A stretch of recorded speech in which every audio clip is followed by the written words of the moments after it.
चुनाव को लेके एक बार आप अब देख सकते हैं, आज से जो है प्रचार थम जाएगा। और नगीना सीट की अगर हम बात करें तो कैंडिडेट 4 लोग नजर आ रहे हैं, जिसमें से 3 कैंडिडेट के बारे में ये कहा जा रहा है कि जबरदस्त फाइट दे रहे हैं।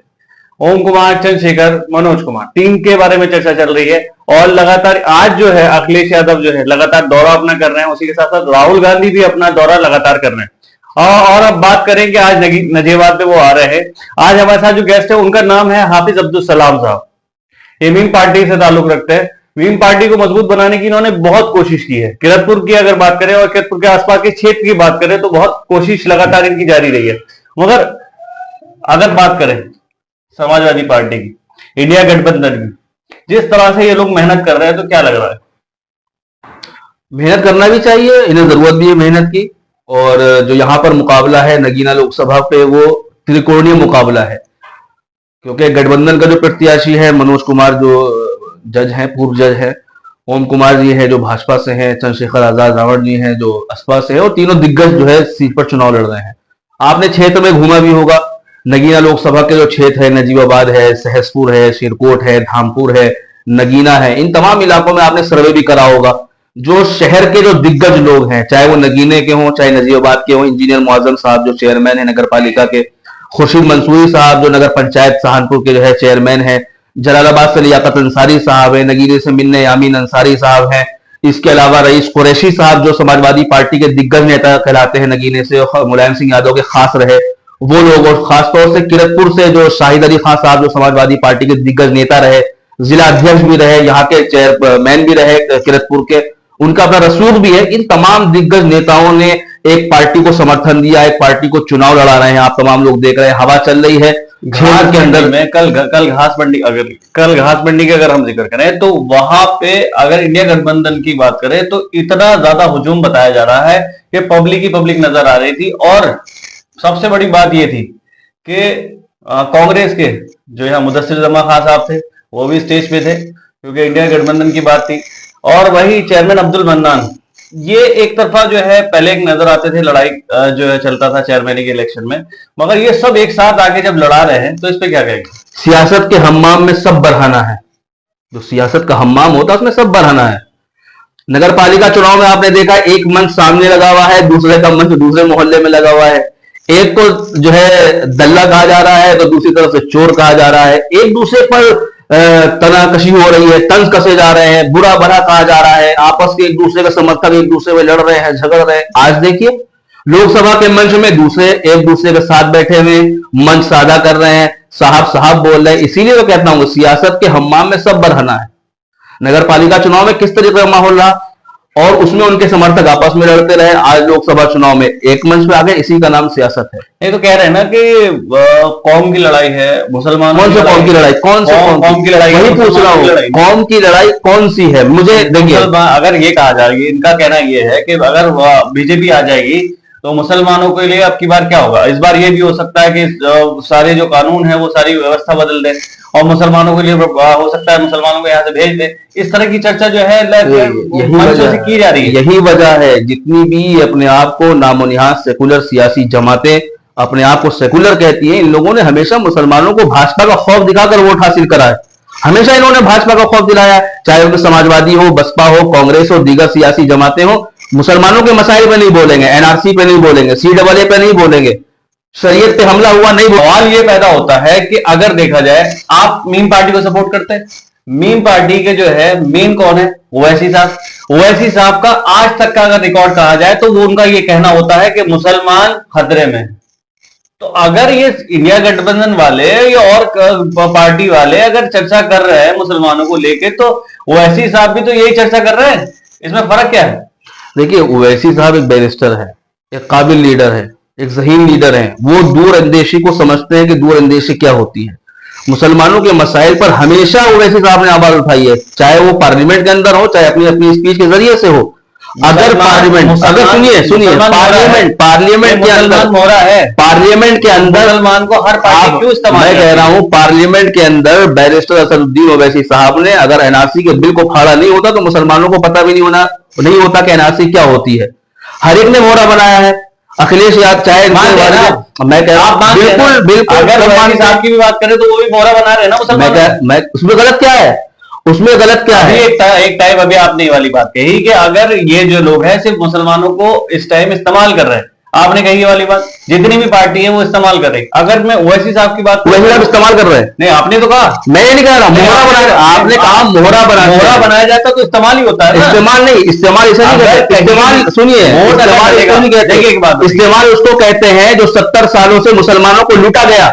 इस्तेमाल उसको कहते हैं एनआरसी पर, CAA पर, मसाजिद पर, मकातिब पर, खानकाहों पर, मदारिस पर हमले होते हैं जब ये लोग खामोश रहते हैं। क्यों खामोश रहते हैं? इलेक्शन का दौर आता है, मुसलमानों के मसीहा है, इलेक्शन का दौर आता है, मुस्लिम मोहल्लों में जाकर कहते हैं कि हम मुसलमानों के लीडर हैं, हमें अब वोट करो वरना भाजपा आ जाएगी, भाजपा का खौफ दिखाते हैं, और जब जुल्म होता है, जब खामोश हो जाते हैं। मैं इस चीज को कह रहा हूं, इलेक्शन के अलावा भी जो मैदान खाली पड़ा हुआ है उसमें दीगर सियासी जमातें क्यों नहीं बोलती हैं?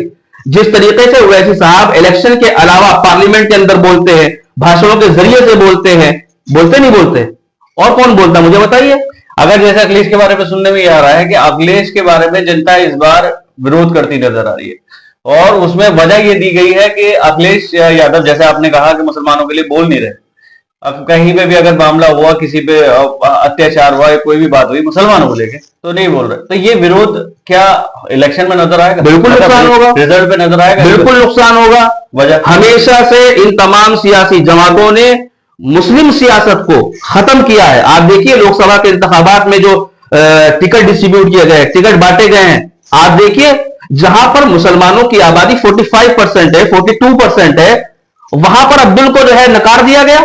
अब्दुल को मुरादाबाद से एसटी हसन साहब जो सिटिंग MP थे, उनको टिकट नहीं दिया, उनका टिकट काट दिया, वहां से रुचि वीरा को टिकट दे दिया। ये कौन सा मसला है? तो रुचि वीरा जो है कैंडिडेट बढ़िया होंगे इसलिए दिया होगा। अरे मेरे भाई, ओवैसी साहब ने एसटी हसन साहब से बोला था कि एसटी हसन साहब का टिकट कटेगा, क्योंकि अखिलेश यादव नहीं चाहते कि मुस्लिम पॉलिटिक्स और मुस्लिम सियासत यहां पर मजबूत हो, नहीं चाहते। अगर देखा जाए तो ओवैसी भी तो इस बार मैदान में नहीं है। देखिए वही तो कह रहा हूं मैं, ओवैसी साहब मैदान में है। जिस तरह से नहीं, अगर जिस तरह से देखा जाए, अगर नगीना सीट की हम बात करें या बिजनौर सीट की हम बात करें, तो इस पे लोगों को, मुस्लिमों को, क्योंकि मुस्लिमों को ये लगता था कि हमारे जो रहनुमा है, वो रहबर है, वो ओवैसी है, उनको यहाँ पे आएंगे, वो इस सीट पे आके इलेक्शन लड़ेंगे, मगर वो नहीं आए, तो किससे सेटिंग हुई? देखिए एक बात बताऊं मैं आपको, इलेक्शन में हमारा अलायंस तैयार हुआ है, उस अलायंस में हम लोग, हमारा PDM अलायंस तैयार हुआ है, दलित मुस्लिम हमारा जो है एक अलायंस तैयार हुआ है, उसमें हमारे पहले चरण में प्रत्याशी नहीं है, बैरिस्टर ओवैसी साहब का फैसला है। और जो लोग ये कहते हैं भाजपा के एजेंट है, अब जिता के दिखाओ, अब आप जीत के दिखाओ ना। जो लोग इल्जाम लगाते थे कि ओवैसी साहब बीजेपी के एजेंट है, जहां चुनाव लड़ते हैं भाजपा को फायदा पहुंचाते हैं, हम तो नहीं लड़ रहे ना, नगीने में हम नहीं है ना, बिजनौर में हम नहीं है, जीत के दिखाइए आप। अब जो है इलेक्शन जिस तरह से होने वाला है, 19 तारीख को इलेक्शन, क्या हालात लग रहे हैं? देखिए बदलाव, परिवर्तन होना है, कुदरत का निजाम है, कुदरत का निजाम है, परिवर्तन तो होगा।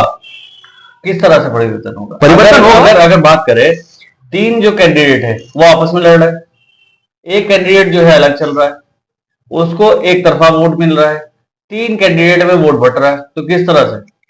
3 वोट में कहां बट रहा? बसपा है, इंडिया गठबंधन है, ASP है, तो किस पे सब वोट लेके जाएंगे? जीत कौन रहा है? सब वोट लेके जाएंगे। जीत कौन रहा है? जीतेगा वो जिसके आवाम फैसला करेगी। आपके अंदाजे से आवाम जो फैसला करेगी। आप तो मीडिया से हैं, आप तो सर्वे करते हैं ना, आप नगीना लोकसभा में सर्वे करिए, जाइए सहारनपुर, नजीराबाद में जाइए, नगीने में जाइए, शेरकोट में जाइए, नूरपुर में जाइए, ग्रामीण एरिया में जाइए। आपके हिसाब से आप भी जनता है, कैंडिडेट का आपका नेता, मेरी पार्टी का कोई कैंडिडेट, सुनिए, मेरी पार्टी का कोई भी कैंडिडेट यहाँ पे नहीं है, नहीं समझे, मेरी पार्टी का कोई कैंडिडेट नहीं है। मैं स्वतंत्र हूं, मैं लोकतंत्र में हूं, मैं जमहूरियत को मजबूत करूंगा, मेरा वोट मेरा अधिकार है। अगर जिस तरह से ये लोग प्रचार करते हैं, ठीक है, चिल्ला चिल्ला के कहते हैं कि इसको वोट दो, आपके पीछे जनता है, मानते हैं इस बात को? आप जिस जगह कहते हैं कि जनता वो उसको वोट देगी, अगर आप ये वाली बात कह रहे हैं कि मेरा अधिकार है, मैं अपने हिसाब से वोट दूंगा, मैं तो मगर आप पब्लिक फिगर, मैं कहूंगा नहीं, पब्लिक फिगर है, आपको जनता के बीच में अपनी बात रखनी। मैं आवाम से, फराज भाई के चैनल के माध्यम से कहूंगा, नगीना लोकसभा पर आप पूरा सर्वे करिए, ग्रामीण एरियो में जाइए, सहारनपुर, नजीबाबाद, जलालाबाद, नगीना, सिवहारा, नूरपुर, तमाम इलाकों में जाइए, वहां पर देखिए किसका जोर है। जो ताकतों को रोकने वाली हो, जो भाजपा को रोकने वाली हो, जो मजबूत हो, आप उसको वोट करिए। मतलब भाजपा को ही रोकने, भाजपा को रोकने के लिए हम पे इल्जाम लगाते हैं ना कि हम बी टीम है, सी टीम है, हम तो खुल के कह रहे हैं। अब देखना ये होगा कि क्या अब दूसरे कोई लोग अभी नहीं आएंगे, अपनी बात रखेंगे। तो कैसा लगा इंटरव्यू जरूर बताइएगा, और मैं सलाम साहब का शुक्रिया अदा करना चाहूंगा। इसी तरह से और दूसरे इंटरव्यू भी आएंगे, और जो अपनी बात रखना चाहता है वो खुल के आगे यहाँ बात रख सकता है। मैं मोहम्मद सराज, न्यूज।